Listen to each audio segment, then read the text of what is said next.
قرآن پاک میں ایک دانے کے پھوٹنے اور گھٹلی کے شگفتہ ہونے سے لے کر لہلہاتے ہوئے باغوں، ہری بھری فصلوں، سرسب شاداب کھیتوں، سبزہ زاروں، ٹھنڈے چشموں، گنگناتی ہوئی ندیوں، عظیم و شان دہاڑتے اور ٹھاٹے مارتے ہوئے سمندروں کا ذکر ہے۔ بیان معاشرت ہے تو چڑیوں، کبوتروں، مرغان خوشحال خان اور طائران زمزمہ خوان کے ساتھ ساتھ ان بستیوں کے ارد گرد منڈلاتے ہوئے جنگلی درندوں کی ہیبتناک صداؤں، چیخوں اور چنگھاڑنوں کا اس قوت بیان اور زور و شور کے ساتھ تذکرہ ہے کہ رات کا سناٹا، جنگل کی خاموشی، سینے دشت پہ لگے ہوئے مٹیالے خیموں اور کچی کچی بستیوں کی تصویر آنکھوں کے سامنے پھر جاتی ہے۔ سینوں میں دن دھڑکتے ہیں اور آنکھیں ڈبڈبانے لگتی ہیں کہ پھر صبح مسرت طلوع ہوتی ہے اور ہم زندگی کی رنگینیوں اور مناظر فطرت کی بو قلمونیوں اور دنیا فانی کی عشرت سامانیوں کا سامنا کرتے ہیں۔ اقبال اسلام نے موجود اور ماورا کے رشتے کا ادراک کرتے ہوئے مادے کی دنیا کا اثبات کیا ہے اور اس کی تسخیر کے سلسلے میں انسان کی رہنمائی کی ہے۔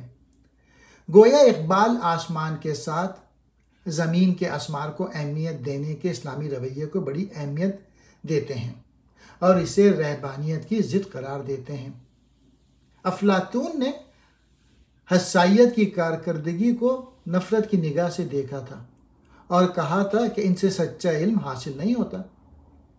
اقبال لکھتے ہیں کہ یہ بات قرآن تعلیم کے بالکل منافی ہے، جو سامع اور بصرہ کو اللہ تعالیٰ کے انعامات میں شمار کرتی ہے، جس کا مطلب یہ ہے کہ اسلام میں زمین کی حقیقت اور جسم کی کارکردگی کو مسترد نہیں کیا گیا ہے۔ قدیم دنیا سائنسی انداز فکر سے قبل کی دنیا تھی۔ یونانیوں کے ریاضی اور فلکیات ایسے علوم باہر سے درآمد کیے گئے تھے اور یونانی کلچر میں پوری طرح جذب نہ ہو سکے تھے، جسے ہم سائنس کا نام دیتے ہیں۔ یورپ میں اس کا ظہور تحقیق کی اس نئی روح سے ہوا، جو تحقیق کے نئے نئے منہجات، نئے تجربات، پیمائش، مشاہدے اور ریاضی کی ایک ایسی ارتقائی صورت کا نتیجہ تھی جس سے یونانی ناآشنا تھے۔ یورپی دنیا کو اس نئی روح اور نئی منہجات سے عربوں ہی نے آشنا کیا۔ اقبال نے بتایا کہ کس طرح مسلم مفکرین نے یونانیوں کے سکون تصور کائنات کے خلاف بغاوت کی ہے۔ اسلامی تخیل یونانیوں کے اس تخیل کے بالکل مخالف تھا۔ اسلام نے انسانوں کو موجودہ حقیقت کی طرف متوجہ کیا اور بتلایا کہ دنیا جیسی کچھ بھی ہے اس سے سابقہ رکھو اور یہ فکر چھوڑ دو کہ دنیا کو ایسا ہونا چاہیے یا ویسا ہونا چاہیے۔ قرآن حکیم کی تعلیم کے مطابق ہماری کائنات ایک ارتقاء پذیر متحرک کائنات ہے اور چونکہ حرکت اس کا اساسی جزو ہے، اس لیے کائنات کے ہر نظام میں اس کو ملحوظ رکھنا چاہیے۔ فریب نظر ہے سکون و ثبات، تڑپتا ہے ذرہ کائنات۔ مسلمان تاریخ کو ایک مسلسل اجتماعی حرکت مانتے تھے اور یوں اسے زماں ہی کی توسیع قرار دیتے۔ مصر میں تو مردے کے ساتھ اس کا ساز و سامان بھی دفن کر دیا جاتا تھا تاکہ آئندہ زندگی میں اس کے کام آئے۔ اسی طرح تاریخ کو محفوظ کرنے کی روش بھی عام تھی، جو عربوں کے ہاں شجرہ نسب کی روایت کی صورت میں سامنے آئی۔ ماضی سے ان کا تعلق اتنا قوی تھا کہ ہر شخص کے نام میں اس کی ولدیت بھی شامل تھی۔ فکر اقبال میں عشق کا مقام۔ بے شک اقبال نے اپنے خطبات میں مذہب اور سائنس کو ایک دوسرے کے ساتھ متوازی قرار دے کر ایک ہی منزل کی طرف نگراں پایا ہے، مگر اس فرق کو بہرحال ملحوظ رکھا کہ سائنس کے برعکس مذہب حقیقت کے بطون میں جھانکتا ہے، اور جہاں سائنس میں حقیقت کا ٹکڑوں اور قاشوں میں جائزہ لیا جاتا ہے، وہاں مذہب میں ایک ایسا اجتماعی رویہ جنم لیتا ہے جو تمام تجربات کو یکجان کر دیتا ہے۔ اقبال نے اپنے خطبات میں سائنسی اور عقلی انداز فکر کو تو اہمیت بخشی ہے، مگر ساتھ ہی وجدانی سوچ کے عرفہ مقام کو بھی ہم وقت ملحوظ رکھا ہے۔ شروع میں مسلمان صوفیہ نے اس بات پہ زور دیا تھا کہ نفس کی پاکیزگی کے لیے روح گناہوں کے بوجھ سے آزاد ہو کر صراط مستقیم پر سفر کر سکے۔ اس سفر کے کئی مدارج تھے اور صوفیہ کا یہ خیال تھا ان میں سے ہر مقام کو تسخیر کے بعد روح کو ایک نیا وصف حاصل ہو جاتا ہے اور وہ عرفہ منازل کی طرف پرواز کرنے لگتی ہے۔ ان مقامات میں توجہ، صبر، شکر، خوف، فقر، زہد، توحید، توکل، انس اور رضا قابل ذکر ہیں۔ ان مقامات کو طے کرنے کے بعد معرفت حاصل ہوتی ہے اور صوفی فنا سے گزر کر بقائے دوام حاصل کر لیتا ہے۔ ہر چند اس ابتدائی دور میں زیادہ تر نفس امارہ کو مارنے ہی پر زور دیا گیا تھا اور یہ امر تصوف پر مذہبی احکامات کی چھاپ کو بھی ثابت کرتا ہے۔ عام تصوف کے اہم ترین مقام یعنی عشق کو اس ابتدائی دور میں بھی اہمیت ملنا شروع ہو گئی تھی۔ عشق کے بارے میں صوفیہ کے پاس کہنے کو بہت کچھ ہے۔ یہ عشق شراب حیات ہے۔ یہ وجد کی اس حالت تک لے جاتا ہے جو خدا کے قرب میں موجود ہوتی ہے۔ یہ سچا عشق ہے جو تمام خود غرضانہ مقاصد سے مبرا ہے۔ ان عاشقوں میں سے ایک سے پوچھا گیا کہ وہ کہاں سے آیا اور کہاں کے ارادے ہیں، تو اس نے جواب دیا کہ وہ اپنے محبوب کے پاس سے آیا ہے اور محبوب کی طرف جا رہا ہے۔ جب پوچھا گیا کہ اسے کس کی تلاش ہے تو جواب ملا کہ اسے اپنے محبوب کی تلاش ہے۔ جب اس سے استفسار کیا گیا کہ اس نے کیا پہن رکھا ہے تو اس نے جواباً کہا کہ محبوب کے برقعے سے اس نے خود کو ڈھانپا ہوا ہے اور اس کا چہرہ اس لیے زرد ہے کیونکہ وہ اپنے محبوب سے جدا ہے۔ پھر جب اسے پوچھا گیا کہ وہ کب تک محبوب کی رٹ لگاتا رہے گا تو اس نے کہا جب تک وہ اپنے محبوب کا چہرہ دیکھ نہیں لیتا اور وہ اس کا نام کا ورد کرتا چلا جائے گا۔ صوفیہ کے نزدیک عشق مذہب کا جوہر بھی ہے اور عبادت اس عشق ہی کی ایک صورت ہے۔ یوں دیکھیے تو اس تمثیل میں 3 کردار دکھائی دیں گے، ایک عاشق، دوسرا عشق، تیسرا حسن۔ ان میں سے حسن اس شمع کی طرح ہے جس کے بارے میں گیتا میں لکھا ہے کہ اس کی روشنی سدا ایک سی رہتی ہے کیونکہ وہ ایک ایسی جگہ روشن ہے جہاں ہوا کا گزر نہیں۔ عشق کی حیثیت اس پروانے کی سی ہے جو شمع کو دیکھتے ہی اس پہ نثار ہو جاتا ہے اور اپنے اس اقدام کو سبک ساران ساحل کی نام نہاد دانش مندی سے مجروح نہیں کرتا۔ فرید الدین عطا لکھتے ہیں ایک شب پروانے ایک جگہ اکٹھا ہوئے، اپنے دلوں میں شمع سے ہمکنار ہونے کی آرزو لیے۔ ان سب نے یک زبان ہو کے کہا ہمیں کسی ایسے ساتھی کی تلاش کرنی چاہیے جو ہمیں اس کی خبر لا کر دے جس کے لیے ہم اس قدر بے قرار ہیں۔ تب ان میں سے ایک پروانہ ایک دور افتادہ قلعے کی طرف اڑا اور اس نے قلعے کے اندر ایک شمع کی روشنی دیکھی۔ وہ واپس آیا اور اس نے دوسروں کو بتایا، پھر شمع کے بارے میں بڑی دانشمندی سے باتیں کرنے لگا۔ مگر پروانوں میں سب سے عقل مند پروانے نے کہا یہ پروانہ ہمیں شمع کے بارے میں کوئی معتبر خبر نہیں دے سکتا۔ ایک اور پروانہ شمع کے پاس گیا، وہ شمع کے اس قدر قریب چلا گیا کہ اس کے پروں نے شمع کے شعلے کو چھو لیا، مگر تپش اتنی زیادہ تھی کہ اسے واپس آنا پڑا۔ واپس آ کر اس نے بھی روشنی کے اسرار پر سے پردہ اٹھایا اور بتایا کہ شمع سے وصال کی نوعیت کیا ہوتی ہے۔ مگر عقل مند پروانے نے کہا تم جو توضیح پیش کر رہے ہو وہ اتنی ہی بیکار ہے جتنی تمہاری ساتھی کی۔ تب تیسرا پروانہ اڑا اور یہ پروانہ عشق کے نشے میں سرشار تھا۔ وہ گیا اور اس نے جاتے ہی خود کو شمع کے حوالے کر دیا۔ پھر جب وہ شعلے سے ہمکنار ہو گیا تو شمع ہی کی طرح لو دینے لگا۔ جب عقل مند پروانے نے دور سے دیکھا کہ شمع نے پروانے کو خود میں جذب کر لیا ہے اور پروانے کو اپنی روشنی عطا کر دی ہے تو اس نے کہا اس پروانے نے اپنے عشق کی تکمیل کر دی، لیکن اس تجربے کو صرف وہی جانتا ہے، کوئی اور نہیں جان سکتا۔ سچی بات یہ ہے کہ صرف وہی جو اپنے وجود کو یکسر بھول جاتا ہے محبوب کا علم حاصل کرتا ہے۔ جب تک تم اپنے جسم اور روح کو نظر انداز نہیں کرو گے تم اسے کیسے جان سکتے ہو جس سے تمہیں عشق ہے۔ تیسرا کردار عشق ہے۔ مگر اس کی حیثیت زیادہ تر ایک ذریعے کی ہے۔ عشق دراصل وہ حرکی قوت ہے جس کے بغیر عاشق ایک قدم بھی نہیں چل سکتا۔ پروانے کے سلسلے میں یہ کہا جا سکتا ہے کہ اس کا سوز دروں عشق ہی کی ایک صورت ہے۔ عشق سیدھی سڑک پہ نہیں چل سکتا بلکہ مرکز آرزو کے گرد طواف کرتا ہے۔ پروانہ بھی تو شمع کے گرد طواف ہی کرتا ہے۔ تصوف میں بار بار اس بات کا اظہار ہوا ہے کہ حسن ازل پردے کے پیچھے ہے، اور جب عاشق اس پردے کو چاک کرتا ہے تو اسے حسن کا جلوہ دکھائی دیتا ہے۔ مگر اس بات کو دوسرے لفظوں میں یوں بھی بیان کیا گیا ہے کہ حسن ازل اور اس کے عاشق کے درمیان خود عاشق کی خواہش نے ایک پردہ تان رکھا ہے۔ اس سے ایک ایسا انہماک جنم لیتا ہے جس کی موجودگی میں دوسری اشیاء کی طرف انسان کی توجہ از خود ختم ہو جاتی ہے۔ چنانچہ جب ایک مرکز پہ تمام تر توجہ مرکوز ہو جائے تو خواہشات کی کثرت کیسے باقی رہ سکتی ہے؟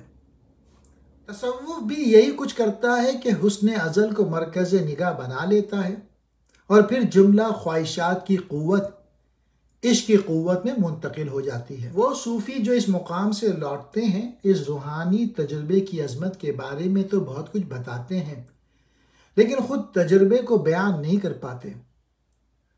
وجہ یہ کہ عام زبان اس تجربے کو خود میں سمونے سے قاصر ہے۔ یہ تو فنکار ہی ہے جو روحانی تجربے کی تجسیم پر قادر ہے، اور اس خاص میدان میں اسے صوفی پر سبقت بھی حاصل ہے۔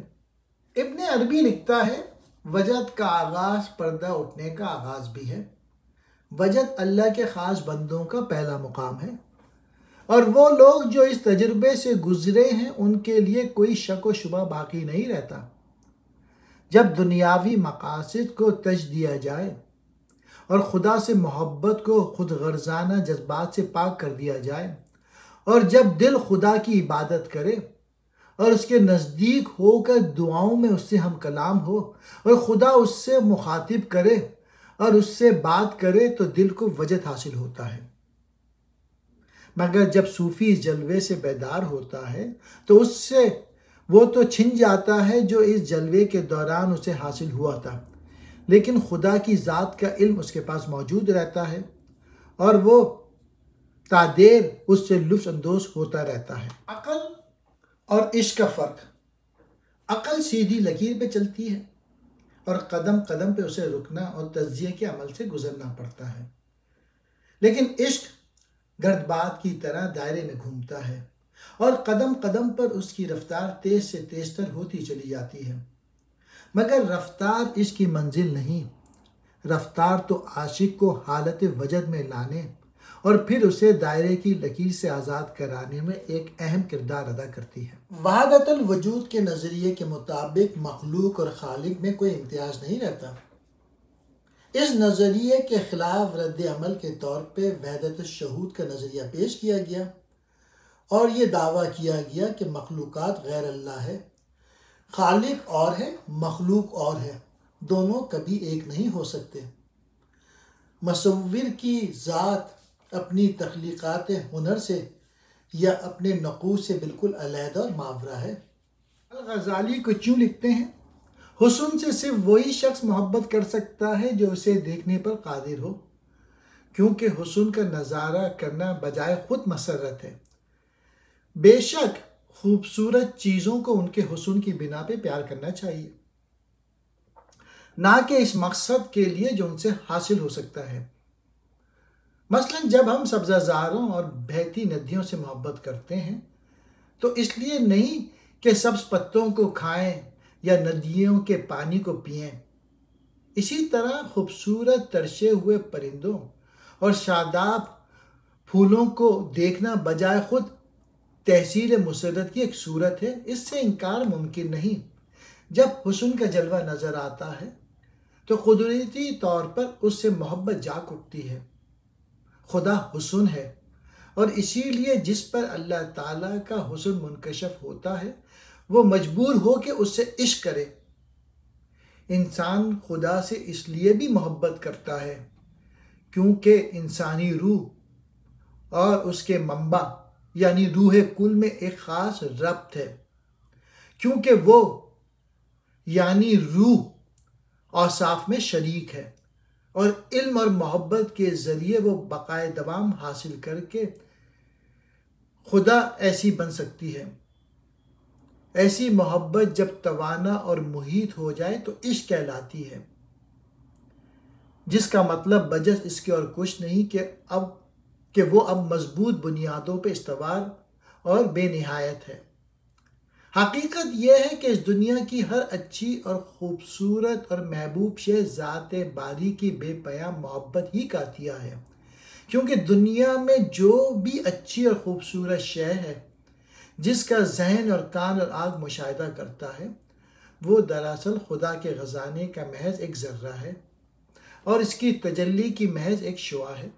اللہ زمین و آسمان کا نور ہے، اس کے نور کی مثال اس چراغ دان کی ہے جس میں چراغ ہو۔ ذوق و شوق میں بال جبریل میں اقبال کہتے ہیں، قلب و نظر کی زندگی دش میں صبح کا سما، چشمہ آفتاب سے نور کی ندیاں رواں، حسن ازل کی ہے نمود چاک ہے پردہ وجود، دل کے لیے ہزار سوز ایک نگاہ کا زیاں، سرخ و کبود بدلیاں چھوڑ گیا صاحب شب، کوہ عزم کو دے گیا رنگ برنگ تیلچیاں۔ مولانا روم نے عشق کے جس تصور کو اپنے افکار، اپنے جذبات، اپنے عقیدے اور اپنے عمل کا محور بنایا، وہ انسانیت کا ایک ہمہ گیر اور دل پذیر تصور ہے۔ رومی کی اصطلاح میں عشق کسی محبوبہ پری تمثال کی حوث آمیز محبت نہیں، بلکہ وہ ایک ایسا لافانی جذبہ ہے جو کائنات کے حسن کو اپنی گرفت میں لیتا اور اس خیر مطلق سے فروغ حاصل کرتا ہے جو خود خالق کائنات کا جمال ہے۔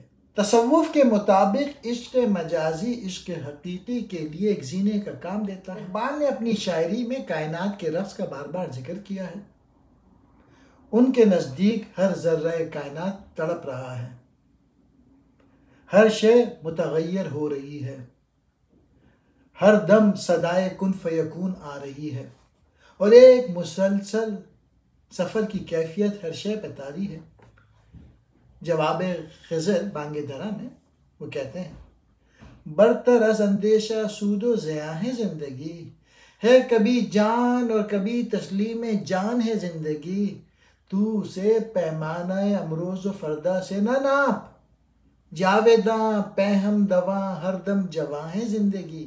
والدہ مرحوم کی یاد میں تخم گل کی آگ زیر خاک بھی بے خواب ہے، کس قدر نشو نما کے واسطے بے تاب ہے، زندگی کا شعلہ اس دانے میں جو مستور ہے، خود نمائی خود فضائی کے لیے مجبور ہے۔ مسجد قرطبہ بال جبریل میں لکھتے ہیں وہ، سلسلہ روز و شب نقش گر حادثات، سلسلہ روز و شب اصل حیات و ممات، سلسلہ روز و شب تارے حریر و دو رنگ، جس سے بناتی ہے ذات اپنی قبائے صفات، سلسلہ روز و شب ساز ازل کی فغاں، جس سے دکھاتی ہے ذات زیر و بم ممکنات۔ ساقی نامہ میں کہتے ہیں، دمدم رواں ہے یم زندگی، ہر ایک شے سے پیدا رم زندگی، اسی سے ہوئی ہے بدن کی نمود کے شعلے میں پوشیدہ ہے موج دودھ، گریں گرچہ ہے صبح آب و گل، خوش آئی اسے محنت آب و گل، یہ ثابت بھی ہے اور سیار بھی، عناصر کے پھندوں سے بیزار بھی، یہ وحدت ہے کثرت میں ہر دم اسیر، مگر ہر کہیں بے چگوں بے نظیر، یہ عالم یہ بت خانہ شش جہاد، اسی نے تراشا ہے یہ سومنات، پسند اس کو تکرار کی خوں نہیں کہ تو میں نہیں اور میں تو نہیں، فریب نظر ہے سکون و ثبات، تڑپتا ہے ہر ذرہ کائنات، ٹھہرتا نہیں کاروان وجود کہ ہر لحظہ ہے تازہ شان وجود، سمجھتا ہے تو راز زندگی فقط ذوق پرواز زندگی، بہت اس نے دیکھے ہیں پست و بلند، سفر اس کو منزل سے بڑھ کر پسند، سفر زندگی کے لیے برگوساز، سفر ہے حقیقت حضر ہے مجاز، الجھ کر سلجھنے میں لذت اسے، تڑپنے پھڑکنے میں راحت اسے۔ سوال یہ ہے کہ اگر کائنات کا ہر ذرہ تڑپ رہا ہے تو کس کے لیے؟ اور اگر زندگی ایک سفر مسلسل ہے تو اس کی منزل کون سی ہے؟ دل کی دھڑکن تو کسی محبوب ہی کو نشاندہی کرتی ہے۔ اسی طرح اگر سفر محض ایک سیدھی لکیر کا سفر ہے تو نہ صرف سود یا بدیر توانائی کے کم ہونے کی باعث اس کی رفتار سست پڑ جائے گی، بلکہ اس میں وہ انہماک اور ارتکاز بھی پیدا نہ ہو سکے گا جو کسی واضح منزل کو سامنے پا کے وجود میں آتا ہے۔ دوسری طرف دائرے کا سفر ہر قدم پر توانائی میں مزید اضافہ کرتا ہے۔ عشق دائرے میں گھومتا ہے اور محبوب کے گرد پروانہ وار طواف کرتا ہے۔ چنانچہ اقبال کے ہاں ایک طرف تو پوری کائنات مرکز عظمہ کے گرد بے پناہ رفتار کے ساتھ طواف کرتی ہوئی نظر آتی ہے، دوسری طرف مرد مومن کائنات کی اس رفتار سے ہم آہنگ دکھائی دیتا ہے۔ مرد مومن کائنات کی رفتار سے ہم آہنگ دکھائی دیتا ہے، بلکہ وہ تو پوری کائنات کی جہد مسلسل کا اعلانیہ بن گیا ہے۔ قلندر کی پہچان ضرب کلیم میں کہتے ہیں، مہر و ماء و انجمن کا محاسب قلندر، ایام کا مرکب نہیں راکب قلندر۔ مسجد قرطبہ میں کہتے ہیں، اول و آخر فنا، باطن و ظاہر فنا، نقش کہن ہو کے نو منزل آخر فنا ہے، مگر اس نقش میں رنگ ثبات دوام، جس کو کیا ہو کسی مرد خدا نے تمام۔ مرد خدا کا عمل اس سے صاحب فروغ، عشق اصل حیات، موت ہے اس پر حرام۔ تند و سبک سیر ہے گرچہ زمانے کی رو، عشق خود ایک سیل ہے، سیل کو لیتا ہے تھام۔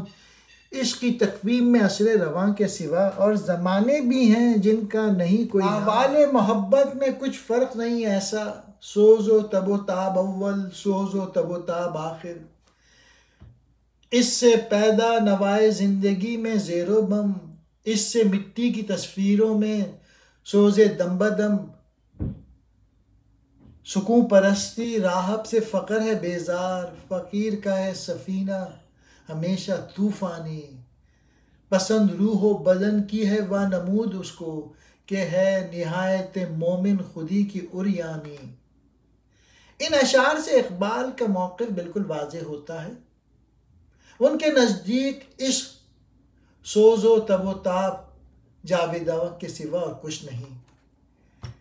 نیز عشق کا یہ سوز اور تڑپ مرد مومن ہی میں اپنی انتہا کو پہنچتی ہے، گویا مرد مومن ہی کائنات کی تڑپ کا نمائندہ ہے۔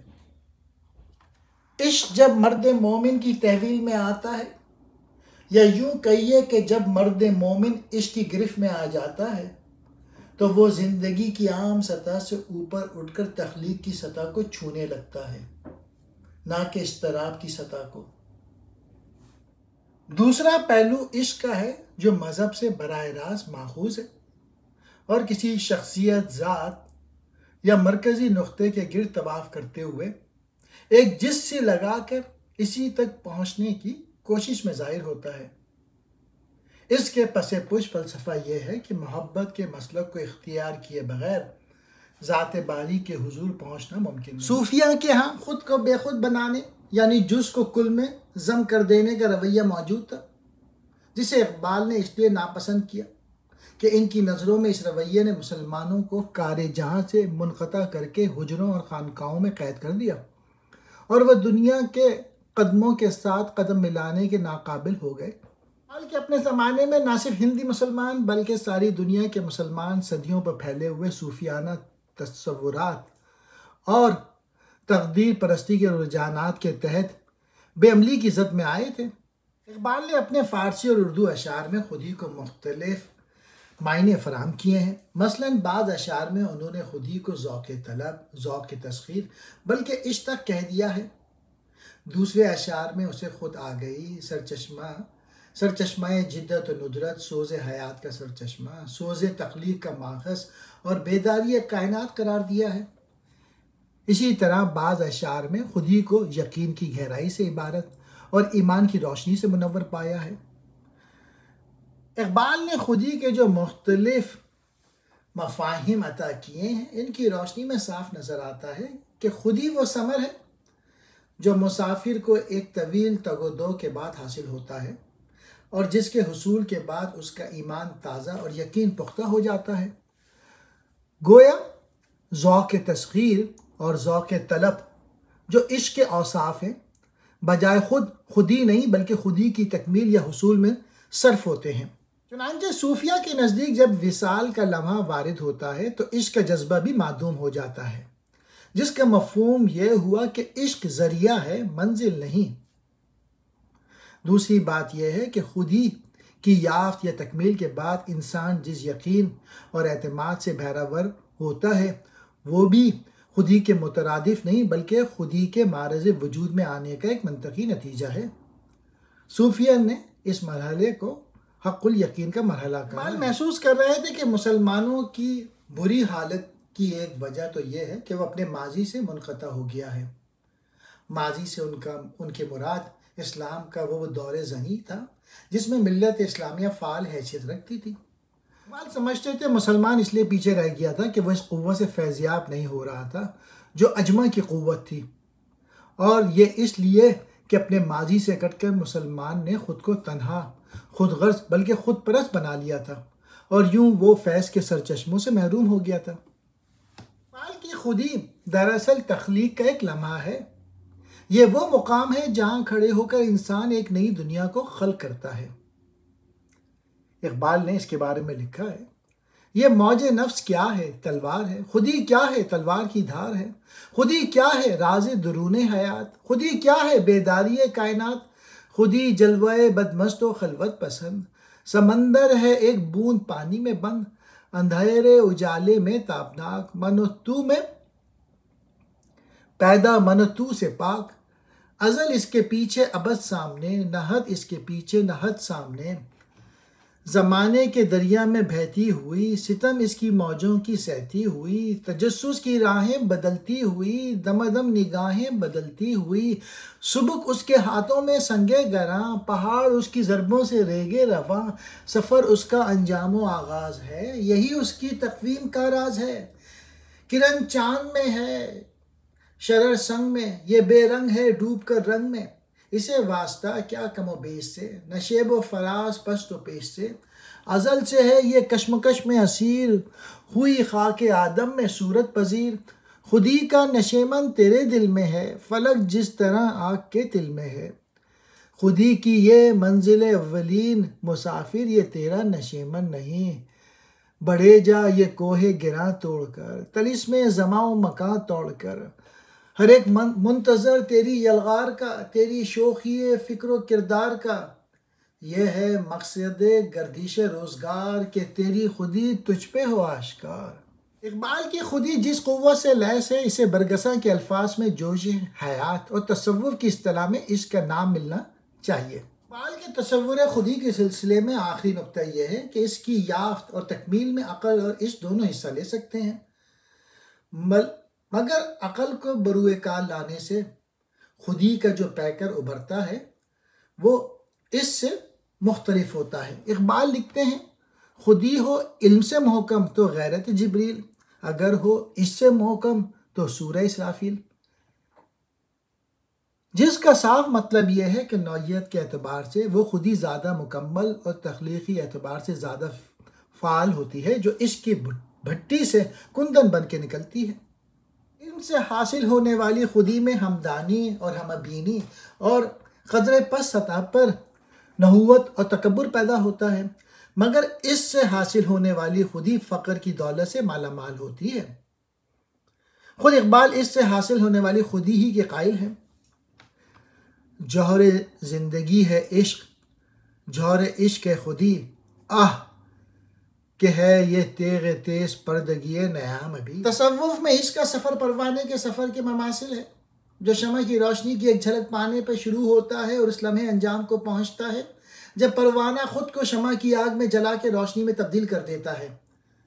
درمیانی مدارج میں سے ایک طواف ہے، جس سے مراد یہ ہے کہ پروانے کا سفر دائرے میں طے ہوتا ہے، اور جیسے جیسے طواف کی رفتار تیز ہوتی ہے عاشق اپنے وجود کے فاضل بوجھ سے دستکش ہوتا جاتا ہے۔ عشق میں اس مرحلے کو قربانی کا مرحلہ کہنا چاہیے۔ پھر جب طواف کی رفتار زندگی کی عام رفتار سے تجاوز کر جاتی ہے تو عاشق ایک دھماکے کے ساتھ طواف کی لکیر کو توڑ کر شمع کی طرف لپکتا ہے۔ یہ جست کا مرحلہ ہے۔ اس کے بعد وہ خود کو روشنی میں مدغم کر کے قطرے کی طرح سمندر میں مل جاتا ہے اور یوں ابدیت حاصل کر لیتا ہے۔ اس حالت کو نروان یا بے خودی کا نام ملا ہے۔ مگر اقبال کے سفر عشق کی کہانی اس سے قدر مختلف ہے۔ اقبال کا عاشق بھی پروانے ہی کی طرح شمع کو دیکھ کر اپنے سفر کا آغاز کرتا ہے، پروانے ہی کی طرح شمع کے گرد طواف کرتا ہے اور پھر اپنے فاضل بوجھ سے دستکش ہو کر پروانے ہی کی طرح دائرے کی ازلی و ابدی لکیر کو توڑتا ہے۔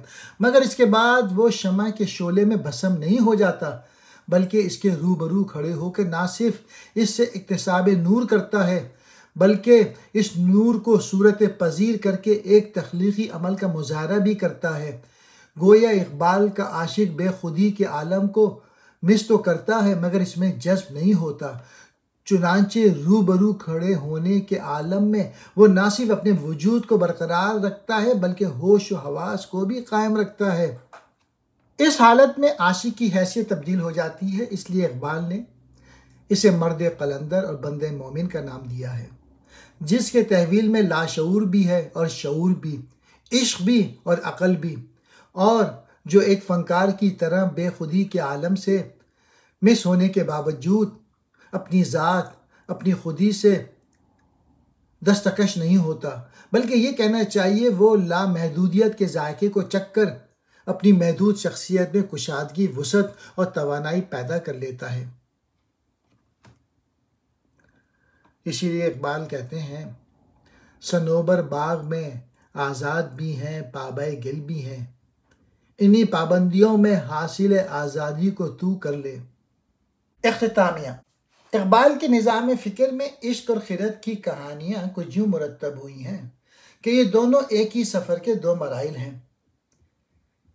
شروع میں عقل کا تحلیلی اور تجزیاتی عمل ہے جو عشق کے وجدانی عمل میں ضم ہو جاتا ہے، اس دائرے میں حرکت کرتا ہے اور اس کی رفتار لمحہ بے لمحہ تیز سے تیز ہوتی چلی جاتی ہے۔ انسانی زندگی بچپن سے عہد بڑھاپے تک ایک دائرے ہی کی صورت میں سفر کرتی ہے، پھر نطفے سے انسان جنم لیتا ہے اور نطفے ہی میں ڈھل جاتا ہے۔ اسی طرح بیج اور درخت کا دائرہ بھی ازلی و ابدی ہے۔ موسموں کو لیجئے کہ پورا سال 4 موسموں کا ایک دائرہ بناتا ہے۔ اس کے بعد نظام شمسی کو دیکھیے کہ سورج کے گرد سیارے کا طواف جاری ہے۔ اقبال کے ہاں عشق کے مرحلے سے آگے خودی کی قندیل کو روشن کرنے کا جو مرحلہ آیا ہے وہ ان کی شاعری کی 2 اہم علامتیں یعنی پروانے اور جگنو کے مختصر سے تجزیے سے آئینے سے ہو سکتا ہے۔ پروانہ تجھ سے کرتا ہے اے شمع پیار کیوں، یہ جان بے قرار ہے تجھ پہ نثار کیوں، سیماب وار رکھتی ہے تیری ادا اسے، آداب عشق تو نے سکھائے ہیں کیا اسے، کرتا ہے یہ طواف تیری جلوہ گاہ کا، پھوکا ہوا ہے کیا تیری برق نگاہ کا، آزار موت میں اسے آرام جاں ہے کیا، شعلے میں تیری زندگی جاویداں ہے کیا، غم خانہ جہاں میں جو تیری ضیا نہ ہو، اس تفتہ دل کا نخل تمنا ہرا نہ ہو، گرنا تیرے حضور میں اس کی نماز ہے، ننھا سے دل ہے لذت سوز گداز ہے، مگر کچھ اس میں جوش عاشق حسن قدیم ہے، چھوٹا سا طور تو یہ ذرہ سا کلیم ہے، پروانہ اور ذوق تماشائے روشنی، کیڑا سا اور تمنائے روشنی، کرمک ناداں طواف شمع سے آزاد ہو، اپنی فطرت کے تجلی زار میں آباد ہو، جس کا مطلب یہ ہے کہ وہ ایک خاص اور متعین رفتار سے طے ہونے والی طواف کو قید و بند کی حالت میں قرار دینے لگے تھے اور ان کے یہاں یہ خیال اب پختہ ہونے لگا تھا کہ روشنی کہیں باہر نہیں بلکہ ذات کے تجلی ظاہر میں مستور ہے۔ یہ ایک بہت بڑا انکشاف تھا جو یقیناً سوچ بچار کا نہیں بلکہ کشف اور روحانی تجربے کا ثمر تھا۔ یوں لگتا ہے جیسے اقبال کو یکایک طواف شمع کسی قیدی یا کنویں کے بیل کے طواف کی صورت میں نظر آیا اور انہوں نے طواف کے اس دائرے کو ایک جس کی مدد سے عبور کیا۔ اب اقبال روشنی کو کسی خارجی نقطے کی طرف لپکنے کے بجائے اپنی ہی ذات کے مرکزی نقطے میں آباد ہو گئے تھے، جس کا مطلب یہ ہے کہ پہلے جو روشنی انہوں نے باہر کی دنیا میں دیکھی تھی وہ اب ان کے اندر نمودار ہو رہی تھی۔